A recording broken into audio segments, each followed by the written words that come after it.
At 1:30, the Australian 125cc Grand Prix kicks off.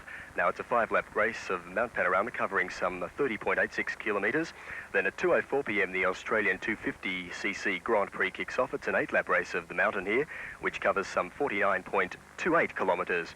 Then at 2:43 p.m. this afternoon, we've got the 750cc and 1000cc production race, which covers some 10 laps here of the Mount Panorama circuit, which is approximately 61.72 kilometres. Then the race we've all been waiting for this afternoon, the Bathurst Centenary Australian 500cc Grand Prix, which kicks off at 3:23 p.m. So all up, an action-packed afternoon of racing. Hope you enjoy it. There's nothing like competition to improve the performance of man, his machine and its components. Castrol's been doing it for more than 80 years. On wheels, wings and water, Castrol has backed the best, supported the men and women who've set the records, beaten the odds and established new high points in mechanical transport. The competition gets tougher.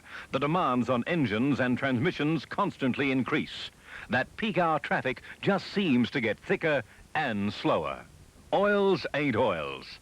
Have Castrol on your side. London Trading Company are distributors of Array helmets, EK Pneuma chain, NGK spark plugs, Yokohama tyres and tubes, and GS motorcycle batteries. London Trading Company are proud to be associated with the Array 500 endurance race and to be the sponsor of the Bathurst Civic Centenary Easter weekend of motorcycle racing. All London Trading Company products are available at local dealer shops. London Trading Company, importers and wholesalers of automotive and motorcycle parts and accessories. And Roger Freeth comes to the finish line after 81 gruelling laps of the RI 500 for 1985 and wins his second endurance classic here at Bathurst. What a performance from the Kiwi.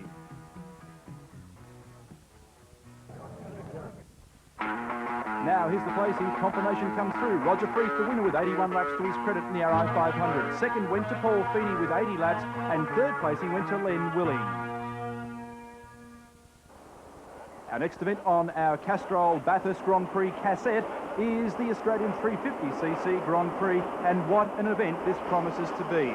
It's the 54th Australian 350 Grand Prix, and believe me, there are some classic riders out there on the starting line to do battle around the Mount Panorama course for 8 laps as the field roars away from the starting line, and it's Jeffrey Sale on bike number 10, the TZ250 Yamaha, who grabs the lead to the left-hander at the end of the pit straight. In second placing, it looked like Donny Osborne on bike number 28 as they head along Mountain Straight now for the first time. Cresting the top, and it's Sale on 10. Then it was Osborne, a full field of riders cresting that very, very difficult hump along Mountain Straight. Very few 350cc capacity machines in this event, as you can see, with most of them bearing green number plates and white numbers, telling us that they're 250 capacity bikes, as we look here at Jeffrey Sale across the top of the mountain in second placing in hot pursuit of Donny Osborne on the Honda. Osborne, the find of 1984 and 1985 on the brand new V-twin Honda, the RS250R, a replica of the Grand Prix machine which Honda ran in the World 250cc Championships in 1984. And the youngster from Western Victoria putting the Nova Honda to very good use at the moment. End of lap number 1. 7 remaining. Jeffrey Sale in second position on bike number 10. Sale now across the top of the mountain for the second time is leading Donny Osborne on 10. Well, this is an incredible performance and a magnificent duel. The two riders on the 250s have pulled well away from the rest of the field, and it tells us something about the performance of these smaller capacity bikes. Of course, 250cc machines continue in their development overseas, and now for a couple of years the 350cc capacity class has not been run as a round of a world championship. So most of the machines in this event which are carrying the blue backgrounds and white numbers, i.e. the 350 bikes, are now starting to get very long in the tooth. But Jeffrey Sale heads down Conrod Straight once more with quite a handy gap over his nearest Honda rival, Donny Osborne. But look at that gap close. Goodness me, the performance of the Honda at the top end of the range is quite startling under the JPS bridge. Through the left-hander, and Jeffrey Sale fighting to try and pick up an Australian 350cc Grand Prix, which will be his first. And back to our third-place rider, I think at this stage of the game that may be Jeff McNaughton. Yes, there he is on bike number 4. He's in there doing battle with Steve Mappison as we go back to the leaders. Look at Sale on the inside. Osborne on 28 has to adjust his line as they go through the right-hander at Castrol curve. Somebody has come unstuck across the top of the mountain and is currently in the hands of the St John's Ambulance Brigade as Jeff Sale comes across the top of the Philly, now cresting the rise at Skyline down to the dipper. Quite a handy gap back to Donny Osborne on the Honda. Jeff Sale this weekend riding the all-new TZ250N model Yamaha. It's the first time out for the machine. And as I said before, Donny Osborne, the 23-year-old from Geelong in Western Victoria, riding Honda's brand new RS250R. The two of the machines fairly evenly matched, as you can well see. And the question now on everybody's lips around the circuit at Mount Panorama is, can the veteran, Jeff Sale, the man who's been to Europe, competed in the World Championships, hold out the flying Donny Osborne? Blue flag comes out, 1 lap to go. Here's third placing Steve Mappison on 72. The first of the 350 capacity bikes in this event. Jeffrey Sale out of pit straight now. Mappison up to the right-hander now at GDX Bend. Jeffrey Sale with less than half a second gap, and the gap back to this man here about 4.5 seconds. And so the pressure really on, and it's Osborne. Osborne has managed to get Sale across the top of the mountain as they came through Castrol Curve, over the top of Skyline, and this is an incredible performance from the youngster. He is going to be hot property in this year's Australian Road Racing Championship starting in Tasmania. Absolutely stunning stuff as the two of these riders fight for supremacy across the top of the mountain. Down Conrod Straight now for the last time, and Jeffrey Sale might just have been able to hang on to this one by the narrowest of margins. On the last hump. Donny Osborne wringing the neck of the Honda. Under brakes. Jeffrey Sale towards the left-hander now, lines himself up for the run to the checkered flag, and it will be Jeffrey Sale on bike number 10 who takes the 54th Australian 350cc Grand Prix. Second was Osborne, third here is Mappison on the 350, and that was a breathtaking performance from the two men at the head of the field.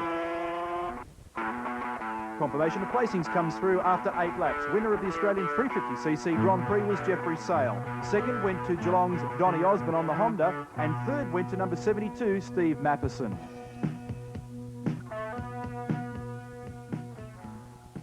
The next event is the Australian 1000cc Sidecar Grand Prix, an event which over the past few years has proved to be particularly exciting. A full field of riders line up for this one, including number 47 Vince Genova, and more particularly, of course, the reigning champion. So earlier on, we spoke with Margaret Halliday. Just to keep the left-hand wheel on the ground around left-handers, and to hold the drive wheel down around right-handers where the G-forces are trying to force it the other way, and it makes it wheel spin so it won't drive. Is it very physically demanding? It can be, yeah. You know, like a track like Bathurst, it is physically demanding because it's such a long way to go. If you're a rider, you're driving yourself. If you're a passenger, your life really is in someone else's hands. Is that an odd feeling, a scary feeling? Well, it can be sometimes, yeah. And do you have complete faith in your driver? Is that important? Oh, definitely, yeah. Doug's a very good driver. I've got complete faith in him. What do you think your chances are this afternoon? Well, going by lap times, it looks fairly good, but you can never tell, you know. You can never tell because you may fail the start, or, you know, bike runs off song, or perhaps someone's going a lot quicker in the field. I'm sorry, what runs through your head before a race? More through your stomach, I think. It's butterflies. Yeah, you get terrible butterflies, and you just can't wait to get going. Once you get going, it's all right. Is that on the grid beforehand? How do you feel then? Same sort of thing? Very nervous, yeah. But once you get going, it's fine. It's not so bad. Margaret Halliday, a brave lady, and we see there on the left-hand side of the grid in the machine number 1. Field on the starting line, 6 laps the journey, the Vesra Australian 1000cc Sidecar Grand Prix. On bike number 51, one of the favourites, Gavin Porteous and Shane Alford. Sharing the front row there is number 2, Greg Neal and John Flood. And the field roars away. Two-stroke haze rises from the back of the machines, and it's Porteous who grabs the whole shot. Doug Shivers into second placing. Third would have been Barry Ditchburn on 32. Fourth was Brian Holmes on bike number 7. The field heading up Mountain Straight. And Doug Shivers, the man on bike number 1, the reigning Australian sidecar champion and the winner of the Grand Prix here last year, is the man that they're all chasing, and there he is on bike number 1. Porteous in second, Ditchburn in third, a former international solo rider. Vince Genova on 47, an immaculate machine. 17 was Graham Biggs from Ballarat. Well, it's a huge field of sidecars, a mixture of 2-stroke and 4-stroke machinery. And this man here on bike number 51 with the inside wheel coming off the deck is Gavin Porteous. Big Gavin over the top at Skyline in second placing behind Doug Shivers and Margaret Halliday, who had one specific purpose this weekend, and that is to break the lap record. The record is held by them at a 2:26.52, which is an average speed of 151.62 kilometres an hour. Bike number 4 in a little bit of trouble there, and that was Dave Clark with smoke pouring out of his 4-stroke machine. Along Conrod Straight now for the first time, and this machine absolutely rocketing down. The speed trap time yesterday telling us that Doug Shivers was peaking out at 249 kilometres an hour under the JPS bridge at the end of the first lap, and Margaret Halliday absolutely clutching to the sidecar as she tries to hold down that sidecar wheel. Look at the gap, an enormous gap back to Porteous, and a very pleasing one, no doubt, for Doug Shivers. They switched on Friday from the TZ750 engine that they normally run in this machine back to the TZ700, which in actual fact is supposed to make the machine a little more peaky, as we look here at Vince Genova on bike 47 and Greg Neal with the centre hub steering machine, the monocoque chassis on bike number 2. Behind him is Ditchburn on 32. 94 goes through as well in the green and white machine. That's Mal Evans from South Australia. Graham Biggs coming through as we go back to the leader on bike number 1. Doug Shivers, Margaret Halliday, Porteous in the background. Switching from the 750 back to the 700 as we look here at Genova has only improved the performance of the lead machine by about 2 or 3 kilometres an hour, so it didn't do very much, but Doug Shivers hoping that it will break that lap record for him. Look at this scrap here for the minor placings. Out of Castrol Curve towards McPhillamy and past that brand new Castrol sand trap, which has proved already this weekend to be a real advantage to riders. That used to be an awesome sight coming across the top of the mountain and looking at the Armco railing, and thanks to Castrol, it's now safer for not only riders of the Australian Grand Prix, but also for the James Hardy 1000 competitors in October. Through the S's, Vince Genova on 47, his passenger Mark O'Brien, an experienced young passenger now, has been with Vince for quite some time. Genova, a motorcycle dealer from Melbourne, who's not only looking after his own sidecar efforts but also some of the solo riders, including Donny Osborne. And Doug Shivers here on bike number 1 with Margaret Halliday still working very hard, and the two of them set to take what looks like yet another Australian Sidecar Grand Prix as Greg Neal retires to the pits on bike number 2, and the Transact machine again in 1985 having troubles just as it did last year. Left-hander into the pit straight. You can see an enormous crowd has built up this weekend to witness not only the Australian Sidecar Grand Prix but also the 125, 250, 350 and 500. And Gavin Porteous here doing everything he can at the moment to try and whittle down that gap between himself and the leader. And he's going to have to make a move on because Vince Genova is not letting him get too far out of his sights as we look here at Roger Freeth just warming up his Suzuki, the Macintosh Suzuki, in pit lane. Freeth, the winner of the RI 500. Chris Robinson, Dave Lambert on bike number 6, then Mal Evans on 94, and 79 there is Darryl White and Alan Jamieson.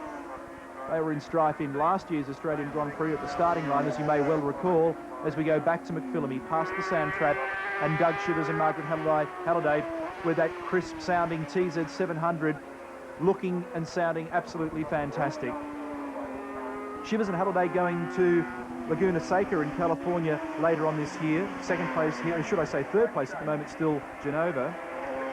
So unfortunately, we don't have the services of this marvellous combination here on bike number 1 throughout the Australian road racing season as they head to the States, and from Laguna Seca and a couple of other meetings that they're doing in the States, they'll then go across to Europe and they'll be competing in the Dutch, Belgian, French and British Grand Prix. So we wish Margaret Halliday and Doug Shivers the very best of luck as they take on now the world's best after having conquered Australia.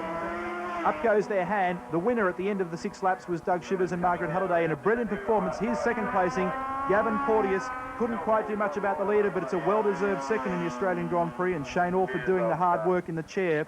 And third placing, and this could be very interesting, Ditchburn, in fact, some way back. In fact, he's in 4th place, and Vince Genova has snuck through in 3rd. Here's confirmation. After 6 laps, Doug Shivers, Margaret Halliday winners in 14 minutes and 42.37 seconds. Gavin Porteous and Shane Alford in 2nd in the Grand Prix, and 3rd this year, Vince Genova and Mark O'Brien. You just got to try and do it where you're not going to get run over by other competitors. You know, there's certain places where I won't run at 10/10s. You know, some places I run at 11/10s, and you know, you've just it's up to you. You've got the throttle, and I mean, we try and minimise the risk. I mean, you're always running a calculated risk. You never be absolutely 100% sure. You ride on a very fine line. You're just balancing the bike on the edge of traction, and you know, you've got wheel spin on the 4-strokes off the turns, and you just sort of got it on the verge of sliding and under braking. You just got it on the verge of locking up. You only need a drop of oil on the track at the wrong time, and that's it. Normally, I don't crash, like I don't lose the back, I lose the front. And when you lose the front, things happen a lot faster than if you lose the back.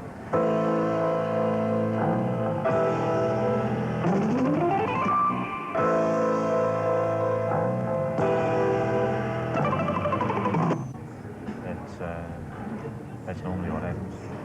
Well, I mean, obviously there is some danger inherent in it because of, you know, I mean, there is a distinct possibility of crashing. I mean, most people, if you're not crashing probably once a season anyway, you're probably not riding on the limit.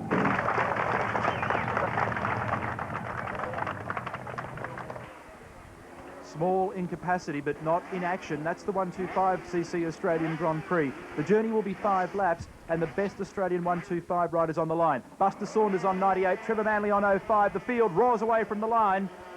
Screams away is probably a better description. Watch also for the man on bike number 4, Brian Smith on the Honda, because these machines are absolute rockets. They fly. Heading up Mountain Straight now for the first time, and the man who leads this event on bike number 98 is Buster Ian Saunders from Wangaratta in Victoria. In 2nd place is Trevor Manley on 05. Here's the gap back to 3rd. At the moment in 3rd place on bike number 16, and let me see if I can pick that up. I'm not quite sure who 16 is at this stage of the game. He's doing battle, I think, with Ian Thornley. Buster Saunders. Skyline.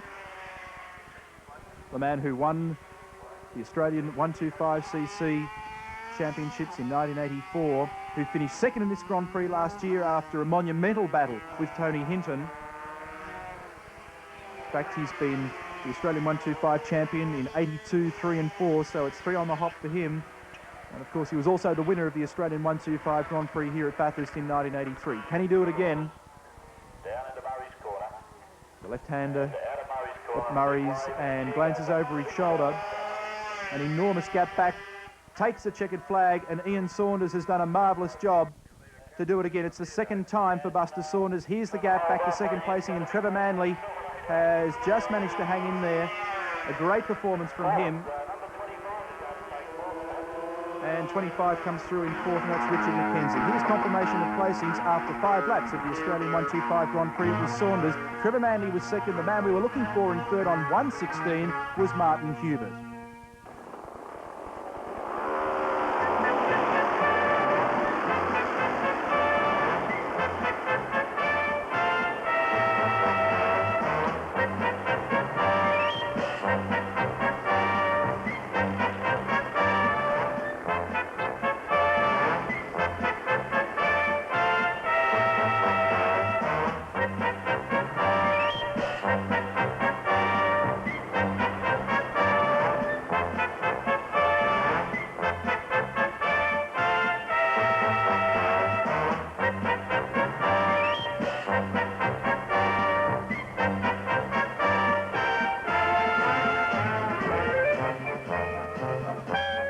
first year was in 1935, and I raced on the Old Vale circuit, which was dirt, and quite thick dirt, about a foot deep, and crushed gravel. And our small tyres used to sink into the dirt. The trouble was to get them out of the dirt. The AJS that I was racing was a V4, 1924 model, and the second gear on that had an independent mind of its own. Sometimes it would stay in, sometimes it wouldn't, depending how the spirit moved it. So it was a temperamental thing, but reliable just the same. What are you racing this year, Don? I'm racing my Domi Racer, 1958 model twin cylinder, 650 overhead valve Norton. It's a pushrod Norton, and the modern bikes, namely, are all overhead camshafts. This one still has the iron cylinder, or barrel as we call it. The gearbox is a Manx Norton gearbox with no provision for a kickstarter. Manx Norton petrol oil tank and petrol tank, and Manx Norton featherbed frame. They called it the featherbed frame because in the early days of 50, the old frames were quite horrifying, and when they produced this featherbed frame, it was said that it felt like a featherbed to sit on and race on.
This will be the Grand Prix of the weekend.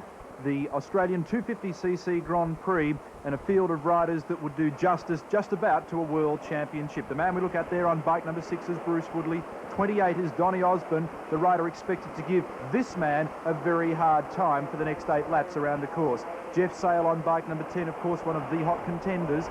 Jeffrey McNaughton on bike number 4, this year switching from Yamaha to Honda. Michael Dowson, unfortunately, together with Richard Scott, won't be competing in the Australian 250cc Grand Prix due to varying commitments. There's Tony Hinton, the man closest to camera. 4 is McNaughton. Hinton, the winner of last year's 125cc Australian Grand Prix, as you may well recall. On 37 there was Hamish McNichol from Victoria. So the field just about ready. Honda versus Yamaha. Richard Scott, the lap record holder in this class at 2:23.55, and I would say, judging by their practice form and certainly their performance in the Australian 350cc Grand Prix, then Osborne and Sale are going to give it a fair old shake as the national flag goes up. Riders tense up, the revs build, and the field roar away from the line. On their first of 8 laps, the man who came out very quickly was 37, McNichol. He's taken delivery of one of the new N models this year. Osborne on the outside of him on the Honda. Jeffrey Sale bogged down a bit on the starting line and didn't get away too cleanly. One rider with his hand in the air signifying that he's got problems and drops out to the back of the field. Up towards the top of the mountain now for the first time. And this could be, as I've said before, one of the best races we've seen all year because these machines are so evenly matched. 94 towards the middle of the pack there is Dean Scown from South Australia, who rode very well last year. Full field comes through. Up towards the cutting. Who's going to lead at the top of the mountain for the first time around as we look at them shooting through Castrol Curve? I think it might be Jeffrey Sale on the Scholastic Hunter green and white machine. The speed that they get across the top of the mountain out of the 250s is really sensational. No, in fact, it was Sale back in about third. The leader is Donny Osborne. Well, Osborne has come out like a rocket on the Honda. Dean Scown in second. Jeffrey Sale dropped back to fourth as he came down through the S's. Well, Sale's going to have to get mobile because he was the one that was expected to do battle with Donny Osborne. And just at present, that is not taking place. But there's still 7.5 laps to go as we look at Donny Osborne, the 23-year-old from Geelong in Victoria, attempting his first full season on this all-new Grand Prix replica 250cc Honda provided by Vince Genova of Nova Honda in Melbourne. And they've really got this machine percolating. No problems really in their practice lead-up. A stunning performance in the Australian 250cc Grand Prix. And now look at Jeffrey Sale as he dives underneath and goes to second placing in the Scholastic Yamaha around the left-hander at Murray's. End of lap number 1, Osborne the leader. Laying on the tank as he comes up to Hell Corner. Mixed in there as well as Bill Sayers from Victoria on the Honda. Then Dean Scown in hot pursuit of Jeffrey Sale. Jeff McNaughton some way back in the field, which is surprising considering the form that he's been showing in practice, although he did have some front brake problems with the Honda on Friday. Now, coming through GDX Bend, and it's Osborne on 28. Sale now through to second on bike number 10, so he's now finally broken clear of the traffic and sets off after the leader. 16 is Sayers, 4 is McNaughton, he's moved towards the head of the field. Dropping back a little bit there may have been Dean Scown on 37. To the cutting. Now, up around Castrol Curve, a very fast and brave part of the circuit, and it's still Osborne as he goes past the sand trap. Lays on the tank, has a glance over his shoulder, sits up, maximises the drag on his chest. As you crest that part of the circuit, you cannot see anything other than skyline, as the name suggests, and then the circuit dives away to the right. Through the S's. Listen to the talky, grunty sound from the 250 Honda. A V-twin, a water-cooled machine, and based on the bike that was used in last year's World Championship by German rider Tony Mang. Jeff Sale, winner of the Marlborough Series in New Zealand back in about 77 or 78. Competed in the World Championships. Look at this gap close back in, I think it was around about 79. He finished 10th in 1979 in the World 350 as he closes up ever so slowly to the back of Donny Osborne. 9th in the World 250 Championships in 1982. One of the really genuinely experienced guys out there in the field, and is gradually clawing his way up. There's Greg Pretty on bike number 64. That machine is of particular interest because that was run here last year from memory, and Greg Pretty, of course, is a former champion here at Bathurst and has been out of action for, well, at least 2 or 3 seasons. So Greg Pretty also starting to get his way towards the head of the field, and my lap chart suggests that he was right down at the back of the field at the end of the first lap, so he must have got a pretty dreadful start. There goes McNaughton. Sayers has gone through. Here's Greg Pretty now. Tony Hinton behind him. Then Dean Scown. So that's great news for South Australian enthusiasts to have Greg Pretty back at the mountain and performing so well. Just a shame that he got away so badly from the line. But look at this dice here. Osborne clinging grimly to a lead that has been ever diminishing. Jeffrey Sale starting to work away at the back of the Honda. Now has the lead. He got through. Well, Jeff Sale, the reigning Australian 250 champion, gets through and now starts to make amends for his performance in last year's Australian Grand Prix, where Richard Scott ultimately took the victory. Here comes Osborne once again. Remember, he's got the advantage of the slipstream from behind the leader, and the top speed of the Honda has been phenomenal all weekend as he comes under the JPS bridge. Towards Murray's Corner, where they absolutely pound the twin discs on the front of these bikes. up the rise. Now the left-hander at Hell Corner, past the sand trap. Donny Osborne. Here's the gap back to third placing, and it's still Bill Sayers on 16, so the Honda's figuring well. 4 is Jeff McNaughton, yet another Honda, and then last time we saw this gap back here was being led by Greg Pretty. Dean Scown is dropping back more and more all the time, and the man that has been moving up really well is Hamish McNichol on 37. Here's the battle for the lead. Bill Sayers also starting to close in a bit on the leaders now. McNaughton in turn closing up on them. And this is the absolute ripper battle in this field at the moment. There on 46, just at the head of the field, is Greg Scales from Queensland. Scales figured well in a couple of the rounds of the Australian Road Racing Championships in 1984.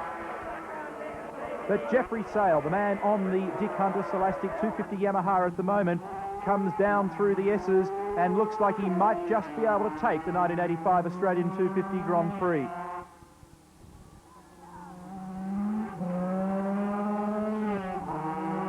There's the gap. Sale, around about 2.5 seconds now, back to Donny Osborne. He was due to ride this weekend in partnership with Glenn Middlemas on the earlier model TZ250J, or should I say L model that Jeffrey was campaigning last year. This gap has now started to widen just a little bit, and Donny Osborne struggling to keep touch as we go to the closing stages of the 250 Grand Prix. Out of Hill Corner, along the mountain, and it looked as though it was going to be a little cool and potentially even rain today, but as you can see in the background now, there's some blue sky about, still some scattered cloud, and conditions just about ideal. And the news is coming through that Jeffrey Sale, unofficially at this stage, has broken the lap record that was set by Richard Scott last year. The Scott time 2:23.55, which is an average speed on a 250 of 155 kilometres an hour. The left-hander at the cutting.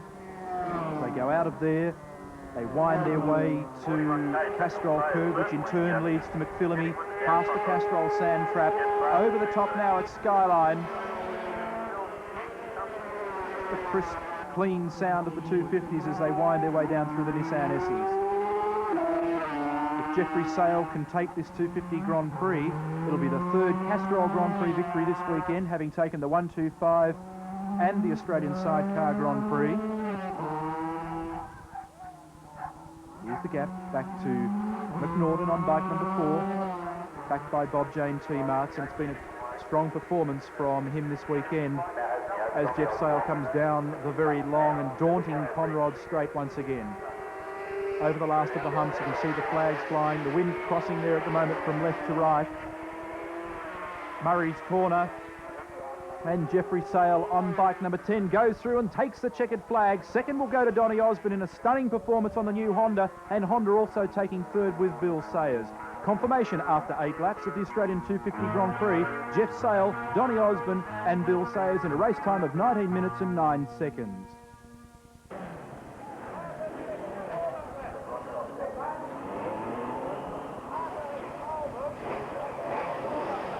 Next event on the program, for production machinery. Quite a change of pace after looking at our Grand Prix bikes, but the production class so far this season has proved to be very, very exciting.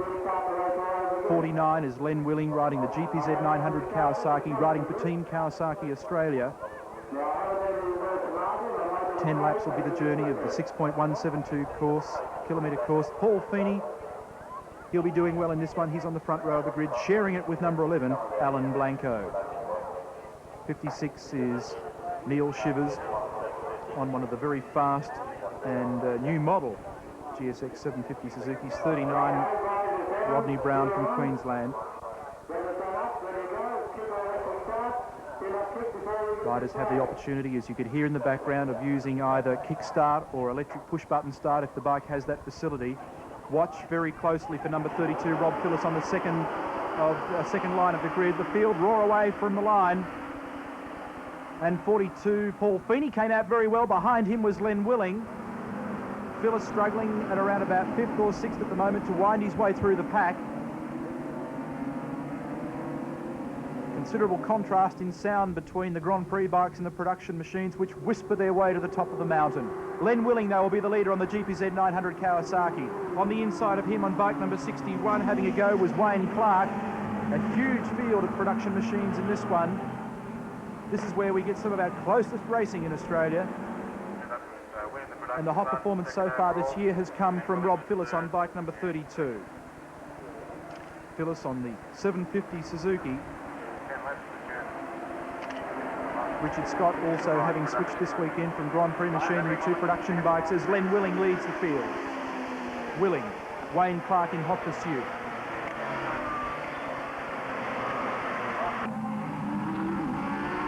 Down through the S's. Just sit back and consider that these machines are stock standard motorcycles. No modifications made to engine. They have their choice of standard road tyres. They can use any brand, any compound, but essentially other for basic blueprinting and the removal of the glass on the motorcycle and applying a number plate to the bike, they are stock standard. And would you believe, capable of pulling speeds down this straight here, down Conrod Straight, of around about 240 kilometres an hour. Now Len Willing coming under some sort of attack. Wayne Clark, the man providing the problems for him. Two leading riders have pulled well away from the rest of the field as they came out of Murray's. Willing will lead at the end of lap number 1, Clark in second. So the two Kawasaki's lead the field at the moment, so it's still horses for courses as far as Mount Panorama is concerned. The GSXR 750 oil-cooled Suzuki's not quite coming to terms with the flying 900s being 150cc better off. Up this long climb back to the top of the mountain. And the battle still rages at the lead with Lenny Willing, bike number 49, the motorcycle dealer from Wyong on the central coast of New South Wales. 5 is Richard Scott this year, riding for Frank Madish after having ridden last year for the Toshiba Yamaha dealer team. 11, Alan Blanco. You can see just how far back he is in the field now. We also had a glimpse there of 163 Roger Hayes after riding his superbike last year, has gone for the slightly more tame production bike for 1985.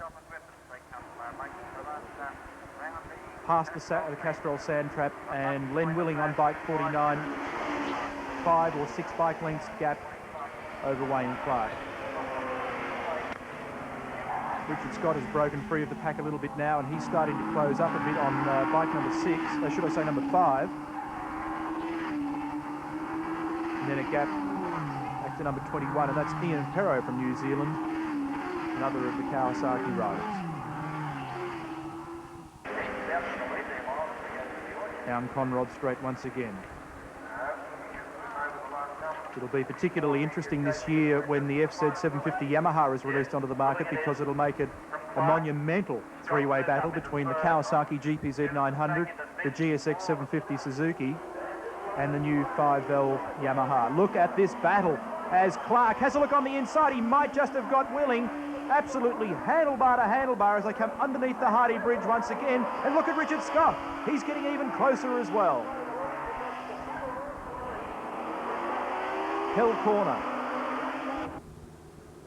Out of the right-hander after coming up Mountain Straight, and still Len Willing clinging to the lead at the moment. Half a bike length. There's Richard Scott, inching closer and closer all the time to the leaders. As we go now to the closing stages of the 1000cc production race brought to you by Castrol. Sand traps just to the left there. Now 3 of them around the circuit, which puts a smile back on the faces of some of these riders who find that the place is particularly dangerous to ride at. The sound of the production bikes. The big Kawasaki starts to really screech as it comes down Conrod Straight. I've ridden one of these machines in Melbourne about 12 months ago, and I can promise you they are a daunting motorcycle to ride. Richard Scott. He now gets the benefit of the draft being made by 2 motorcycles in front of him, and Len Willing and Clark are absolutely hammer and tong. In fact, Willing has dropped back to 3rd as they came out from underneath the bridge, and it's Richard Scott who got through to 2nd. Kawasaki 1, 2 and 3, and the GPZ 900 riders are absolutely hammer and tong as they go to the left-hander at Hell Corner. Clark. Then Willing comes back to 2nd. Richard Scott drops back to 3rd. 94, Ian Swift from Competition Motorcycles in Bendigo. One of the 500Rs that Yamahas go through, the 500 two-stroke. And now, here's Len Willing. Past the sand trap. And this looks like it's going to be victory, you know, for Richard Scott. After being back in around about 6th odd position at the end of the first lap, he's gradually been inching his way to the head of the field and now commands the lead in this event. Quite an extraordinary performance from the man who won the 1984 Australian 250cc Grand Prix. Bike number 5, Richard Scott for Maddish Racing, takes the checkered flag. Lots of smoke coming from the back of the Len Willing machine, and placings in the production bike race. Richard Scott the winner, Wayne Clark in second placing, Len Willing finishing in third. Race time 23 minutes 51.59.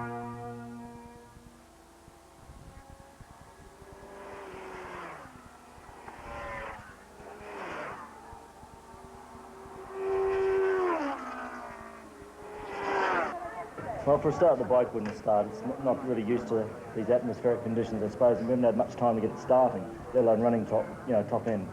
Because the last race it did was probably the Italian Grand Prix, and so it's set up for that, and we haven't had much chance to get it going.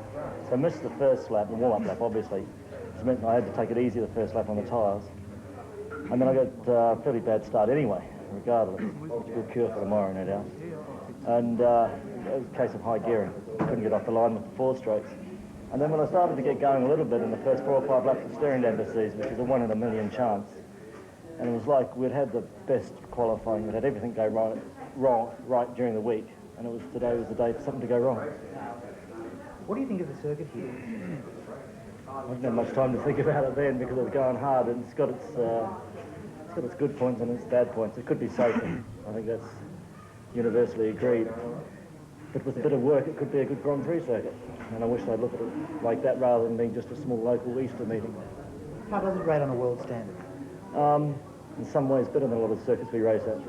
But in some respects, it's a little too dangerous. That's only a little bit of work. Moving a few things, shuffling a few things around. How does your bike compare to another racing bike here or even a production bike?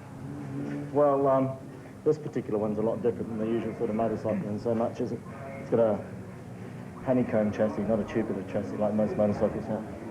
It's stuck together, it's glued together. There's no welding of seams or bolts or anything on the bike at all. Revolutionary, I suppose, is the word for it, and it's the way that here in Suzuki and Great Britain hope that motorcycle design will go. What advantage does that give you? None today, because I got 4th.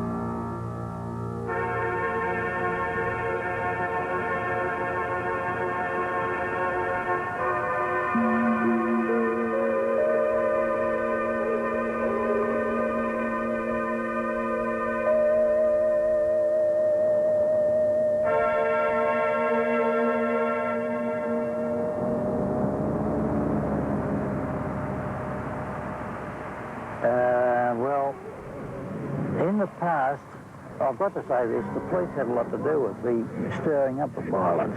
They've done a lot of unnecessary things which I've seen with my own eyes happen, which was not necessary. And also the media has blown it up out of all proportions too. But I don't like that violence.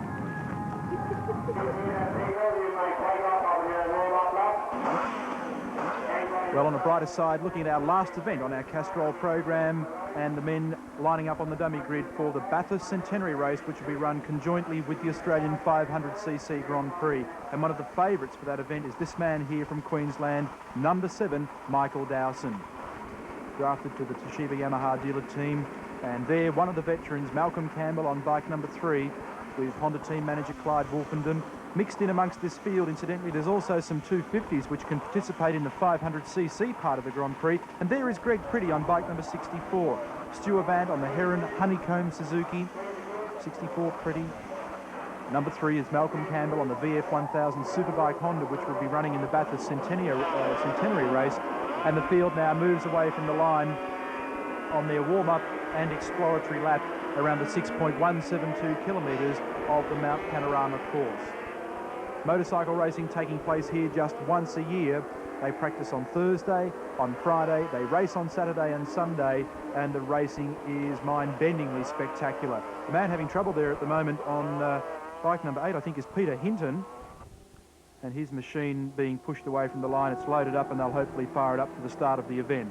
But Stuart Vant, the international who's come out here this weekend on the Heron Suzuki, will be one rider to watch very closely. Tony Hinton will be riding a 500cc machine, one of the old Toshiba Yamaha dealer team bikes. John Pace is out there on the Trevor Flood RGB 500, and John Pace, I'm sure, will put in a pretty hot performance. Indications are that Michael Dowson, as we look here at Jeff McNaughton on bike number 4, the 250 Honda, could be very, very fast on this slightly aging TZ750, which is owned by the Pittman boys from South Australia.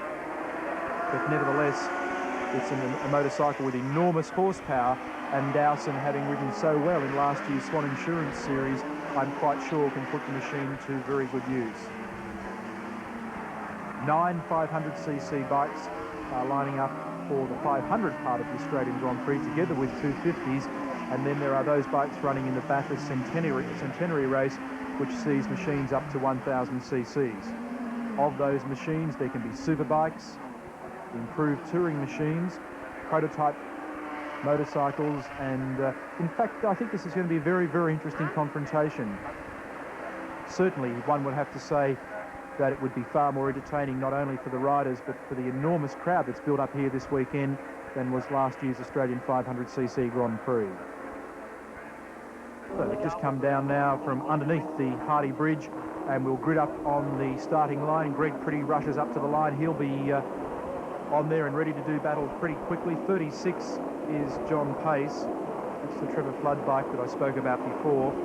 2 is Roger Freeth, Macintosh Suzuki. Winner of yesterday's RI 500, Malcolm Campbell, a former Swan Insurance winner, a former Castrol 6-hour winner. In there is Jeffrey Sale, the winner of this year's Australian 250cc Grand Prix and reigning champion in that class. So there's no shortage of talent. Michael Dowson comes up to the line. 5 in there as well is Norris Farrow from New Zealand, did well in last year's Swan Insurance Series. The tension now starts to build. The revs will rise. National flag in the air and down. Mal Campbell jumps away from the line very cleanly, and the VF 1000 Superbike Honda, being ridden by the 31-year-old Tasmanian, takes the lead at the first turn. Up Mountain Straight for the first time. Campbell. Oh, Greg Pretty, a dreadful start. A terrible start for the South Australian on bike number 64. He's got a lot of work in front, but look at Michael Dowson around the outside of Malcolm Campbell, and it's Dowson on 7. John Pace on the inside in 3rd place. There's Alan Blanco. 43 went through as well, Tony Hinton. Bill Sayers on 16. More people than I can possibly sort out. And right at the back of the field, 64, Greg Pretty. Past the Castrol Sand Trap at McPhillamy, and the man who leads the field at the moment is Michael Dowson on bike number 7. John Pace on 36, tucked in behind him. Malcolm Campbell dropping back to 3rd on the 4-stroke Honda. Look at the Grand Prix machines as they whiz past our vantage point as they wind their way down to Forest Elbow. Stuart Vant goes through. Then I think it may well have been Roger Freeth. Very hard to pick him up in 4th as 66 comes coasting down the mountain. That's Greg Drew on a 350 over the humps. Coming round now to end their first of 15 laps, and Michael Dowson, you can see around about half a second the gap as they come across the start-finish line. There's Malcolm Campbell back in 3rd, Stuart Vant behind him. Indeed it is, should I say, may well be Norris Farrow in actual fact. I was going to say that it was Roger Freeth, but I think it's Norris Farrow who's up there in 5th at the moment, and if that's the case, it's a stunning performance from him. Across the first of the humps in Mountain Straight. Track drops away. It's got a number of undulations on the way up. And the field very much stronger this year than it was last year. And bear in mind, as I said before, 2 races within a race here. Up to the left-hander. Malcolm Campbell, Stu Avant. There's Farrow. Behind him on 2 is Roger Freeth. Robert Holden in there as well on bike number 1.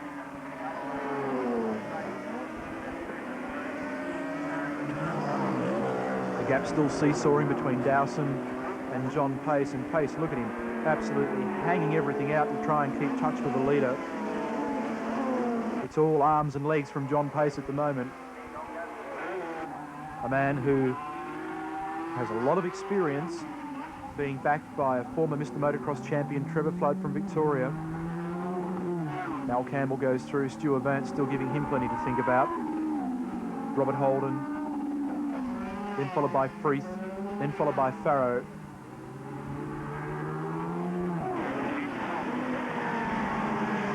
Down towards the bottom of the straight again. Speed trap readings coming through on these machines at around about 255, 260 kilometres an hour. And the particularly interesting thing is that it looks like for the first time in a very long while, a TZ750 Yamaha will go around the Mount Panorama course even faster than it did back in 1976, nearly 10 years ago, at the hands of Warren Willing, when he recorded a time of 2 minutes 15.68. Stu Avant has now got through to 3rd, and Malcolm Campbell back to 4th. Robert Holden on bike number 1, very fast Kiwi. Norris Farrow has come through on 5, and I'm very, very surprised to see Roger Freeth dropping back on bike number 2. We had a glimpse there of Tony Hinton before as well on bike number 43. Now we start to get in amongst some of the 250s. Bill Sayers on 16, Steve Mappison.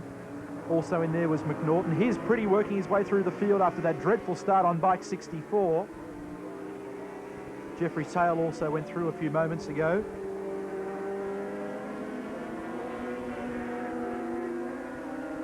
John Pace, leader of the 500 Brigade at the moment. Behind him, Stu Avant. Been to Australia on a number of occasions, and at the moment doing battle to try and keep out Malcolm Campbell. There's Freeth, winner of the RI 500.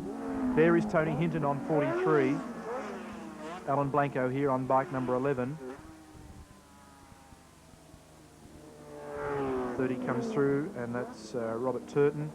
There's Jeffrey Sale on bike number 10, just ahead of Jeff McNaughton, and Greg Pretty still winding his way through the field.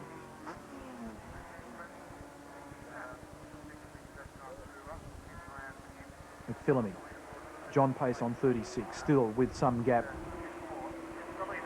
And there is the gap to Michael Dowson. And the news comes through that in actual fact, Michael Dowson has gone around quicker on the 750. The new lap record as far as those types of machines is concerned has been set at a time of 2:14.29. And that's quite extraordinary. The outright lap record here for motorcycles is held by Andrew Johnson with a time of 2:13.1 on the RS V3 500cc water-cooled Honda. But that's not bad from the TZ750, which is now, quite frankly, starting to get a little bit long in the tooth compared to some of the machinery out there.